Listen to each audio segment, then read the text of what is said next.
So, how would you describe mechanic and organic?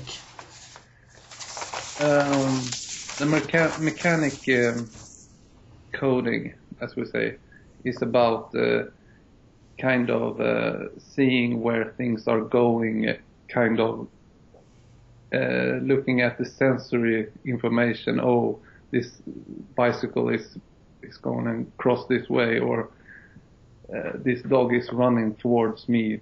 It's about kind of the motory manipulation of objects. Kind of how is this ball going to bounce when it hits this tree or something. It's basically about the mechanics of objects or inanimate objects.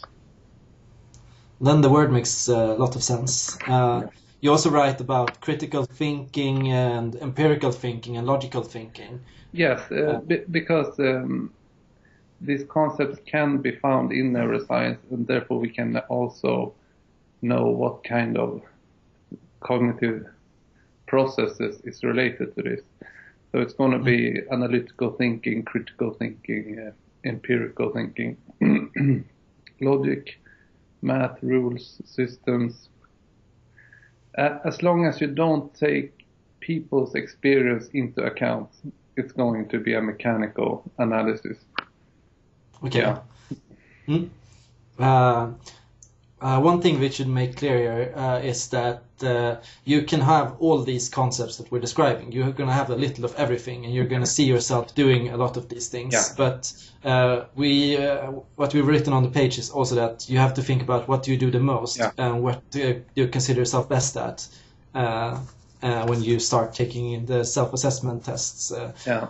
And overall, self-assessment tests are going to be very tricky Yes. to take. It's hard. I think what is potentially good with typology is that if people can find something they get energy out of more than other stuff, then it can be good information. Maybe it can improve creativity, but all people can do all things.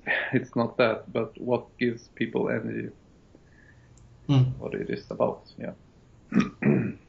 Yeah. When it comes to organic encoding, we write about social thinking, considering the mental state of yourself and others.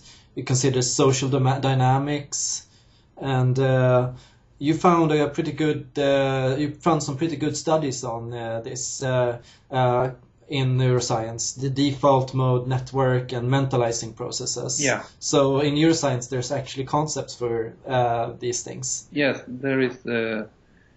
You can correlate brain activity in this network, the default mode network or the mentalizing network. It's going to be about organic coding. That's cool. Yes, it's about the experience. Even when we think about our own experience, we activate our organic encoding. So it's kind of interesting.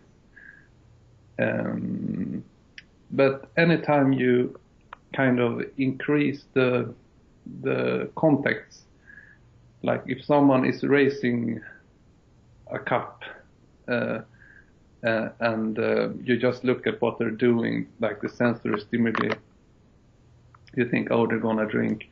But when you take into account their history and how they are feeling, you can kind of think about the ethical things. Kind of raising a cup is a symbol for a kind of movement or something. It's a bigger context, and that's the organic coding. So you can think about it as two different decision-making strategies. When you're driving forward and you see another car approaching, you can use mechanic thinking to realize that, oh, I should probably slow down so it can pass. Yeah. And when you're using organic mentalizing processes, when you're hearing somebody explain their motives from doing something, you can help decide if that action was good or not, or if you would agree with them or not. Yeah. And organic encoding is also used in predicting behavior, and that is mainly a thing I associate with organic execution. So, yeah. Yeah. To clarify here, when we think of these concepts, we put them together. So somebody can be can have organic execution, or they can have organic processing. And if they have organic execution, they will have mechanic processing. Yeah. So me and Christian here are different in that way, similar in that regard. I have organic execution and mechanic processing. Yeah. And you have deterministic mechanic execution. Yeah, that's right. Yeah. The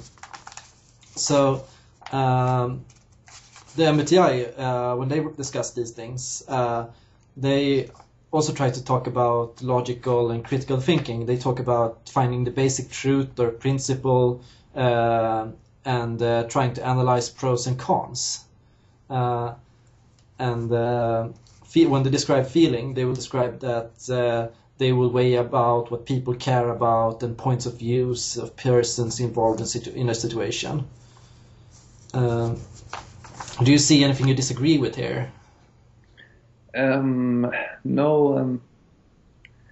The problem with MBTI is it's very vague, and it's often very short descriptions, so it's hard to know exactly what they mean. But if you look at it from a very if you look at it like quick, it looks really good, I think.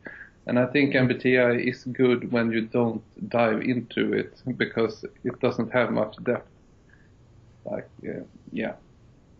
Usually what happened to me, at least, when I started finding the MBTI, first I was whoa, this is really cool. This system really gets me. And then I started getting more and more into it, and I started noticing inconsistencies, and I started going with. But in that situation, I think, it becomes more complicated. Yeah, and it's also kind of, I think it's kind of self-help movement, like. Instead of like people find their kind of guru who has his own kind of, or her own interpretation of the system, and everybody kind of wants to know the answer to things. And often these kind of leaders don't have the same opinion about the information. So it seems very divergent kind of system. Yeah. I got this analogy in my head. You know how when science was developing from an early stage, we started with churches trying to claim what's true and what's moral and what life is like and how life came about. Yeah. And these churches started fighting internally. And now today we use scientific frameworks of trying to solve these conflicts instead. And I guess Neojungian typology also tries to be kind of a scientific extension instead of trying to be a group of gurus. I guess. Exactly. It's hard to be objective, but at least we're trying. Yeah. We actively revise when new studies came about, and we try to keep updated with neuroscience and what's going on. Yes, we have revised the theory a couple of times. Yeah, and right now we're working on taking forward the self-assessment test. Yeah. Should we move on? Do you want to start with execution or